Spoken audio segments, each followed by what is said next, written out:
Hello BSc first year students आपकी third book चल रही है cell biology and genetics. Cell biology के अंदर हमने अभी तक सेल की स्ट्रक्चर, सेल के फंक्शन एंड सेल ऑर्गेनेलीज को डिस्कस कर लिया है और आपकी 2 यूनिट जो है वो कंप्लीट हो चुकी है। तो आज हम डिस्कस करेंगे आपकी थर्ड यूनिट यानी कि जेनेटिक पोर्शन को, स्ट्रक्चर ऑफ क्रोमोसोम्स के बारे में हम आज डिस्कस करेंगे। हम देखेंगे कि क्रोमोसोम्स क्या होते हैं, उनका फंक्शन क्या होता है। ओके स्टूडेंट्स, तो स्टूडेंट्स सबसे पहले हम बात करते हैं कि क्रोमोसोम्स कहाँ प्रेजेंट होते हैं और उनकी लोकेशन क्या होती है। तो क्रोमोसोम्स कहाँ प्रेजेंट होते हैं? क्रोमोसोम्स न्यूक्लियस के अंदर प्रेजेंट होते हैं और न्यूक्लियस के बारे में हमने डिस्कस किया था। न्यूक्लियस क्या होता है? न्यूक्लियस के अंदर सारा का सारा जेनेटिक मटेरियल प्रेजेंट होता है। क्रोमोसोम्स के अंदर इजीली जो हमें स्ट्रक्चर देखने को मिलती है वो किसकी मिलती है? फाइबर्स की मिलती है। और ये जो फाइबर होते हैं वो हम उनको क्या बोलते हैं? क्रोमेटिन बोलते हैं। क्रोमेटिन की जो डिस्कवरी की थी वो किसने की थी? सबसे पहले फ्लेमिंग ने की थी। और जो ये क्रोमेटिन होते हैं वो किस तरह की स्ट्रक्चर होती है? ये थ्रेड लाइक फाइबर की बनी स्ट्रक्चर होती है जो न्यूक्लियस के अंदर प्रेजेंट होती है। तो students, chromatin fibres condense to from chromosomes, मतलब ये जो क्रोमेटिन फाइबर्स हैं ये कंडेंस्ड होने के बाद क्रोमोसोम्स का फॉर्मेशन करते हैं। और जब फॉर्मेशन हो जाता है उसके बाद जो ये क्रोमोसोम्स हैं इनको सबसे पहले किसने ऑब्जर्व किया था? साइंटिस्ट का जो नाम है वो है होफमिश्चर ने वो किया था, ऑब्जर्व किया था फॉर्मेशन होने के बाद। और ये जो टर्म दी थी वो किसने दी थी? वॉल्डेयर ने दी थी। ठीक है, आपको याद रखना है कि जो क्रोमोसोम्स की को ऑब्जर्व किया था वो होफमिश्चर ने किया था और जो टर्म दी थी वो वॉल्डेयर ने दी थी। तो स्टूडेंट्स अब हम डिस्कस करते हैं कि फॉर्मेशन होने के बाद जो क्रोमोसोम्स हैं वो किस तरीके से हमारी बॉडी के अंदर फंक्शन करते हैं। तो स्टूडेंट्स अब हम बात करते हैं क्रोमोसोम्स के स्ट्रक्चर की, जो कि क्रोमेटिन फाइबर्स के कंडेंस्ड होने से ही बनते हैं। स्टूडेंट्स, क्रोमोसोम्स के सेंटर में एक सेंट्रोमियर प्रेजेंट होता है जिससे 2 लोब्स निकलती है, ऊपर की साइड और नीचे की साइड, या फिर आप बोल सकते हैं कि कोई स्ट्रक्चर भी हमें दिखाई देती है जिसको हम क्या बोलते हैं? क्रोमेटिड बोलते हैं।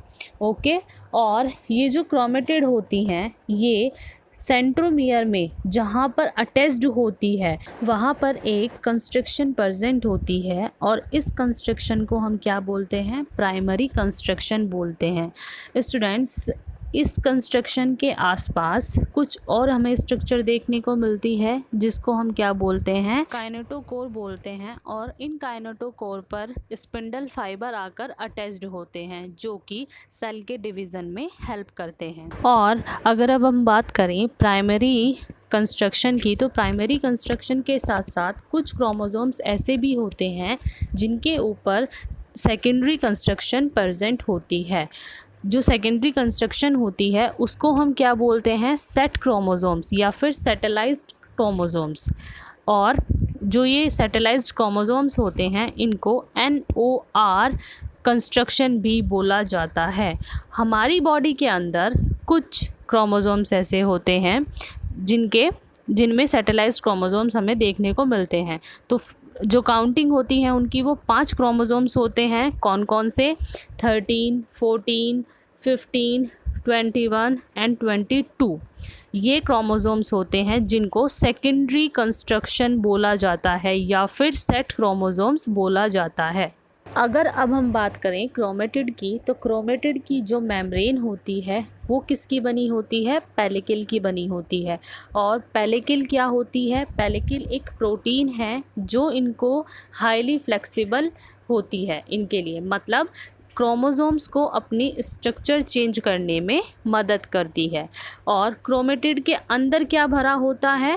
क्रोमोप्लाज्म भरा होता है। तो स्टूडेंट्स, क्रोमेटिड के अंदर क्या होता है? क्रोमोप्लाज्म होता है। और इस क्रोमोप्लाज्म के अंदर कुछ थ्रेड लाइक DNA हमें देखने को मिलते हैं।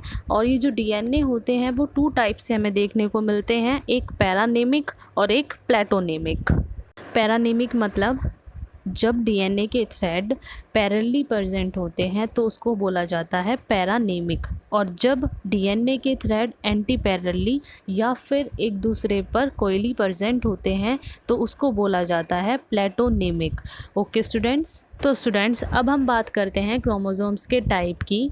क्रोमोसोम्स के जो टाइप होते हैं वो 4 टाइप के होते हैं, लेकिन जो ये टाइप होते हैं ये किसकी वजह से होते हैं? Based on the position of centromere and length of chromatid. मतलब जो क्रोमोसोम्स के बीच में सेंट्रोमियर प्रेजेंट होता है उसकी वजह से ये अलग अलग टाइप के प्रेजेंट होते हैं। और कितने टाइप के होते हैं? 4 टाइप के प्रेजेंट होते हैं। तो स्टूडेंट्स अगर सेंट्रोमियर की जो पोजीशन है वो बिल्कुल सेंटर में है यानी कि बीच में है और जो आर्म है वो दोनों इक्वल हैं तो उसको हम क्या बोलते हैं? मेटासेंट्रिक बोलते हैं, मेटासेंट्रिक क्रोमोसोम्स बोलते हैं। और अगर किसी वजह से जो सेंट्रोमियर है उसकी जो पोजीशन है वो ऊपर की साइड हो जाती है और एक आर्म जो है वो लॉन्ग हो जाती है और एक आर्म जो है वो शॉर्ट हो जाती है तो उसको हम क्या बोलते हैं? सब मेटासेंट्रिक क्रोमोसोम्स बोलते हैं। और अगर किसी वजह से सेंट्रोमियर की जो पोजीशन है वो लॉन्ग आर्म से थोड़ा सा और ऊपर हो जाती है और जो शॉर्ट आर्म है वो और शॉर्ट हो जाती है, यानी कि एक आर्म बहुत ज़्यादा लॉन्ग हो जाती है और एक आर्म जो है वो बहुत ज़्यादा शॉर्ट हो जाती है, तो हम उसको क्या बोलते हैं? एक्रोसेंट्रिक क्रोमोसोम्स बोलते हैं। और अगर अब जो हमारा सेंट्रोमियर है वो बिल्कुल टिप पे आ जाता है और एक आर्म बिल्कुल लॉन्ग हो जाती है तो हम उसको क्या बोलते हैं? टीलोसेंट्रिक क्रोमोसोम्स बोलते हैं। ठीक है, और अब ये जो क्रोमोसोम्स हैं, ये जो चारों क्रोमोसोम्स हैं ये हमारे अंदर पाए जाते हैं, लेकिन जो 3 क्रोमोसोम्स हैं वो हमारे अंदर देखने को मिलते हैं।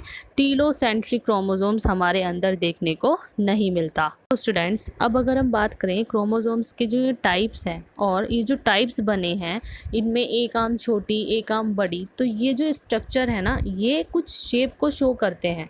तो कौन कौन सी शेप होती हैं वो, और ये जो शेप है ये हमें एनाफेज के थ्रू देखने को मिलती हैं।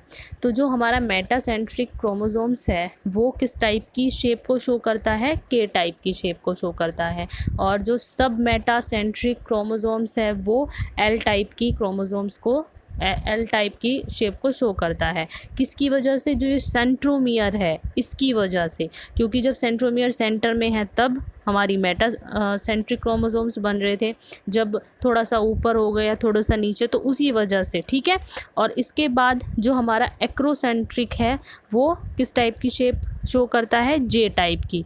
और जो हमारा टीलोसेंट्रिक क्रोमोसोम्स है वो आई टाइप की शेप को शो करता है, और ये हमें कब देखने को मिलती है? एनाफेज में। तो स्टूडेंट्स अब अगर हम बात करें क्रोमोसोम्स के फंक्शन की, तो जो क्रोमोसोम्स होते हैं वो क्रोमेटिड यानी कि क्रोमोसोम्स के अंदर क्या प्रेजेंट होते हैं? क्रोमेटिड प्रेजेंट होते हैं। तो क्रोमेटिड्स में क्या होता है? डीएनए एंड आरएनए यानी कि थ्रेड लाइक स्ट्रक्चर हमें देखने को मिलती है। और फिर उसके बाद क्रोमोप्लाज्म प्रेजेंट होता है। क्रोमोप्लाज्म के अंदर क्या होता है? हिस्टोन, नॉन हिस्टोन, प्रोटीन, ये सब प्रेजेंट होता है जो इनको हेल्प करते हैं रेप्लिकेशन में एंड ट्रांसक्रिप्शन में। तो स्टूडेंट्स अगर हम बात करें इसके यानी कि क्रोमोसोम्स के केमिकल कंपोजिशन की, तो ये सब किससे मिलकर बना होता है? DNA, RNA, histone, non histone protein, calcium, और ये सब किस में हेल्प करते हैं इनको? रेप्लिकेशन में और ट्रांसक्रिप्शन में। इसके अलावा क्रोमोसोम्स जो है वो बहुत मोस्ट इम्पोर्टेंट यानी कि रोल प्ले करते हैं। वो हम अब देख लेते हैं क्या? सेल डिवीज़न में हेल्प करते हैं, वेरिएशन में हेल्प करते हैं, म्यूटेशन में हेल्प करते हैं, हेरिडिटी में हेल्प करते हैं। हेरिडिटी मतलब हमारे पेरेंट्स से जो हमें जीन्स मिलते हैं उन सब में भी क्रोमोसोम्स का रोल होता है। रिपेयर यानी कि जब हमें कोई चोट लग जाती है तो उस चीज़ को हमारी जो बॉडी होती है मतलब वो रिपेयर करती है, तो उसमें भी हमारे क्रोमोसोम्स का ही रोल रहता है। रीजनरेशन में या जैसे किसी को चोट लग जाए तो जो रिकवरी होती है उसमें भी हमारे क्रोमोसोम्स ही मदद करते हैं। और डॉटर सेल के बनने में भी क्रोमोसोम्स की ही मदद करते हैं। ओके स्टूडेंट्स, तो स्टूडेंट्स आज हमने क्या देखा? क्रोमोसोम्स के फंक्शन देखे, टाइप्स देखे और क्रोमोसोम्स की डिस्कवरी किसने की थी, ये सब। अगर किसी किसी भी स्टूडेंट्स को कुछ भी डाउट है तो आप मुझसे डिस्कस कर सकते हैं। और स्टूडेंट्स आपको अच्छे से ये पढ़ना है क्योंकि जेनेटिक आपके जो पेपर के अकॉर्डिंग है वो बहुत मोस्ट इम्पोर्टेंट्स है और हमसे रिलेटेड है, तो आपको इस चीज़ में इंटरेस्ट होना चाहिए। Okay, thank you students.